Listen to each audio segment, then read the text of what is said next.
Hello दोस्तों इस video में हम बात करने वाले हैं फ़्लिपकार्ट एक्सिस बैंक से रिलेटेड जो आपने हमसे सवाल पूछे हैं उनके जवाब हम आपको देने वाले हैं। ये सवाल सुनने में तो काफ़ी अजीब लगते हैं लेकिन आपने इनको हमसे काफ़ी बार कमेंट सेक्शन में भी पूछा है और ईमेल पर भी जब मुझे मेल आते हैं तो उसमें भी अक्सर ये सवाल पूछा जाता है। ये सवाल काफ़ी सारे हैं जिनमें से पहला सवाल ये है कि मान लीजिए आप जब एप्लीकेशन फॉर्म को सबमिट करते हैं, जैसे ही आपने एप्लीकेशन फॉर्म सबमिट किया तो उसमें आपसे आपकी जो एम्प्लॉयमेंट डिटेल्स हैं वो मांगी जाती हैं। एम्प्लॉयमेंट डिटेल्स में आप उसमें डाल देते हैं कि जैसे सैलरीड या सेल्फ एम्प्लॉयड। अब आपसे फ़िज़िकल वेरिफिकेशन के लिए जब एजेंट कांटेक्ट करते हैं तो आपने मान लीजिए सैलरीड या सेल्फ एम्प्लॉयड डाल दिया लेकिन आप वो हैं नहीं हैं, तो ऐसे केस में क्या होगा, ये आपका सवाल रहता है। तो इसका जवाब ये है कि ऐसे केस में मान लीजिए आपके ऑफिस एड्रेस पर अगर वो आना चाहते हैं एजेंट, तो आप उन्हें क्लियरली बता दीजिए कि आप सैलरीड नहीं है और आप सेल्फ एम्प्लॉयड भी नहीं है, मुझसे गलती से ये सब डिटेल्स डाली गई। तो इस केस में वो क्या करेंगे, आपसे उस एड्रेस के बारे में पूछेंगे जहाँ पर आप रह रहे हैं या जहाँ पर आप उनसे मिल सकते हैं, क्योंकि आपने ऑफिस एड्रेस तो बिल्कुल गलत डाला है। तो आपसे वो वहाँ तो नहीं मिलेंगे ऑफिस एड्रेस में, लेकिन वो आपसे वहाँ पर मिल लेंगे जहाँ से वो आपकी केवाईसी को कंप्लीट कर सके। अगर आपकी वीडियो केवाईसी हुई है तब तो फिज़िकल वेरिफिकेशन का कोई चक्कर ही नहीं रहता है, लेकिन अगर आपकी फ़िज़िकल जो वीडियो केवाईसी है वो नहीं हुई है तब वो आपसे फ़िज़िकली मिलेंगे, आपकी केवाईसी करेंगे। तो पहले सवाल का जवाब तो ये है। अब दूसरा सवाल इसी में क्या पूछा जाता है कि मान लीजिए वो आ जाते हैं आपके पास, मान लीजिए आपने आपके रेजिडेंस एड्रेस है उसी को बता दिया कि आप हमसे यहाँ पर कांटेक्ट कर सकते हैं, क्योंकि ऑफिस एड्रेस तो आपने गलत दिया था या फिर आप कोई काम ही नहीं करते हैं, तो वो आपके रेजिडेंस एड्रेस पर आ जाएंगे और रेजिडेंस एड्रेस पर आके वो आपकी केवाईसी करेंगे। अब दूसरा सवाल यहाँ पर ये रहता है कि मान लीजिए वो आपकी केवाईसी करेंगे, तो केवाईसी में जब वो इनकम डॉक्यूमेंट आपसे मांगेंगे तब आप क्या करेंगे, क्योंकि आपने सैलरीड या सेल्फ एम्प्लॉयड उसमें डाला है, वो झूठ बोला है। तो ऐसे केस में देखिए आपको क्या करना है कि आपको आपकी बैंक स्टेटमेंट देनी है। आपकी जो 3 मंथ की बैंक स्टेटमेंट है आपको वो दे देनी है एज़ इनकम प्रूफ। अगर आपके पास बैंक स्टेटमेंट नहीं है या फिर आपके पास बैंक स्टेटमेंट तो है लेकिन आप उसको दे नहीं सकते, क्योंकि आपको पता है कि आपके बैंक अकाउंट में उतने ज़्यादा हाई ट्रांजैक्शन नहीं है कि जिसकी बिहाफ पर आपका क्रेडिट कार्ड अप्रूव हो सके। तो एजेंट को आप बोल दीजिए कि मेरे पास इनकम प्रूफ नहीं है। तो देखिए, इनकम प्रूफ क्या है कि इनकम प्रूफ एक आपकी इनकम को दर्शाता है। ये ऐसा नहीं है कि आपके केवाईसी के लिए ये ज़रूरी डॉक्यूमेंट है, नेसेसरी डॉक्यूमेंट नहीं है ये केवाईसी के लिए। ये खाली आपकी इनकम को दिखाता है कि आप कहाँ पर क्या-क्या जॉब करते हैं, क्या आपकी डेज़िग्नेशन है वगैरह वगैरह। तो इस केस में आप उनको साफ-साफ बोल दीजिए कि हम जॉब नहीं करते या फिर आपने गलती से डाल दिया था, जो भी हुआ था आपके साथ। तो इस केस में वो क्या करेंगे कि आपकी केवाईसी कर लेंगे, क्योंकि केवाईसी के लिए इनकम डॉक्यूमेंट ज़रूरी नहीं है।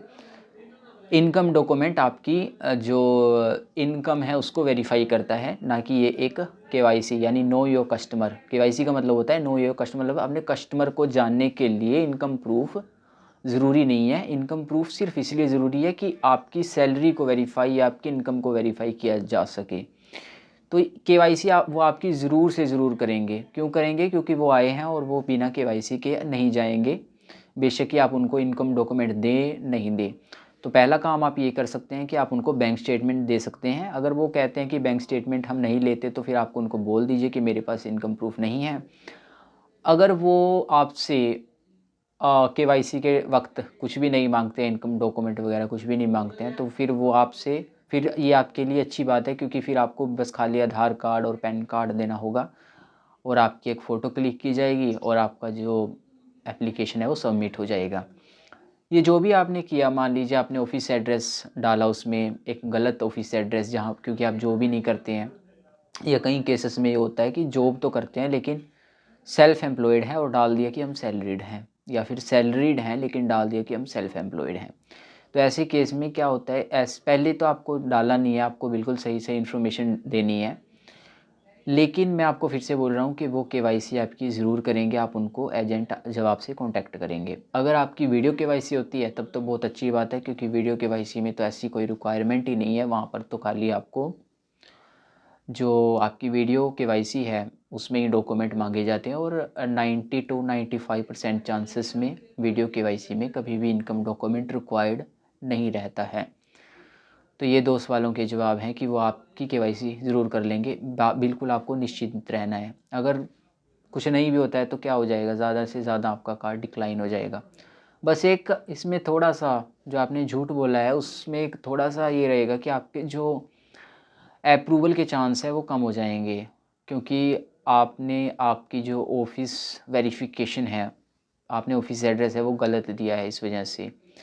लेकिन फिर भी कई केसेस में ये हो जाता है कि आपका जो कार्ड है वो अप्रूव हो जाए। तो केवाईसी आप ज़रूर करवा लीजिएगा अगर आपने कार्ड के लिए अप्लाई कर ही दिया है तो। बेशक आपने उसमें जो ऑफ़िस जो आपके एम्प्लॉयमेंट स्टेटस है वो गलत डाले हों तो, लेकिन आप केवाईसी ज़रूर करवा लीजिएगा। तीसरा सवाल ये है कि मान लीजिए हमने रेज़िडेंस एड्रेस हम डाल रहे थे वो गलत डाला गया, तो अब हम क्या करें? तो रेज़िडेंस एड्रेस अगर आप, पहली तो बात ये है, देखिए 3 प्रकार के एड्रेस आपसे माँगे जाएँगे। एक रेज़िडेंस एड्रेस, एक आपका कम्युनिकेशन एड्रेस और एक आपका ऑफ़िस एड्रेस। ऑफ़िस एड्रेस अगर आप गलत डाल देंगे तो कोई बात नहीं, चलेगा। अगर आप अपना रेज़िडेंस एड्रेस डिलीवरी का एड्रेस में कोई मिस्टेक करते हैं तो वहाँ पे भी चल जाएगा, क्योंकि डिलीवरी के समय वो आपको कॉल करेंगे और आप अपना जो कार्ड है वो चाहे तो उनसे बोल सकते हैं कि हम यहाँ पर अपना कार्ड कलेक्ट कर सकते हैं।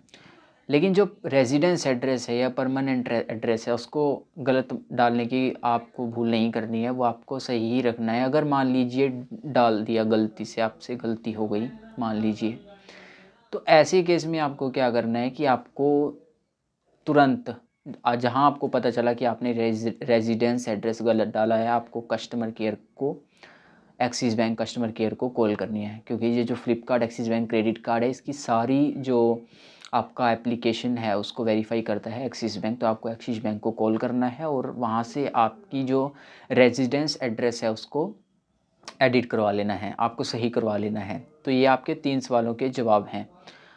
तो इन 3 सवालों के जवाब यही हैं जो आप अक्सर हमसे पूछते हैं। इसके अलावा भी अगर आपके कोई Flipkart, axis bank credit card से रिलेटेड सवाल रहते हैं तो आप उसको नीचे कमेंट सेक्शन में पूछ सकते हैं।